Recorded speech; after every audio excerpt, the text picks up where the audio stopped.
Does anyone remember an old PC game from the early 1990s called Mr. Mix? It's basically a typing game, similar to Mario Teaches Typing, where you have to type words into a box to make a chef, the titular Mr. Mix. This game is notorious for having an insane difficulty curve. The game has a words per minute requirement for each level, being as low as 10 on level 1 and as high as 85 on the third. By level 5, the requirement reaches over 500, effectively making it impossible to proceed any further. One of the main things that people noticed about the game immediately was the background music. The music on the first level was an unsettling pattern of growls that got progressively louder as the level went on, often causing damage to early computer speakers that were not designed to handle extremely high volumes of sound. The second level had no music at all, and the third had what sounded like an extremely low quality recording of a hair dryer playing in the background. The remaining two levels had an extremely loud, high-pitched ringing throughout the level that caused severe eardrum damage to those who managed to get that far. Another rather disturbing aspect of the game was the design of Mr. Mix himself.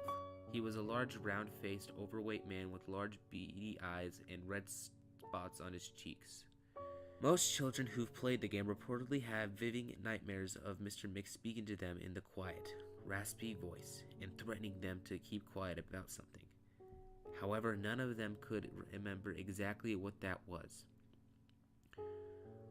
Only psychologists who saw many of these children reported being disturbed by the sheer amount of terror in their faces of the children as they recounted the details of the nightmare.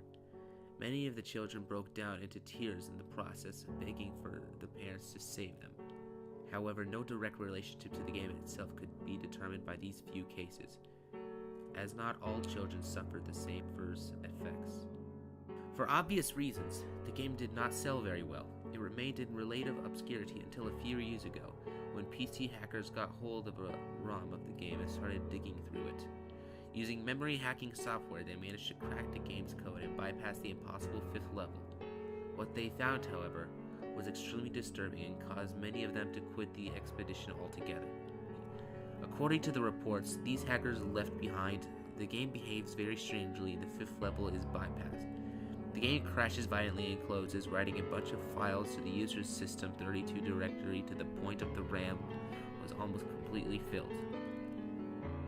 These files are reportedly pictures of people who, with horribly deformed faces, appearing to scream in pain and agony, with their eyes appearing to be bleeding from their tears, duct and their outer layer of skin torn clean off in multiple places.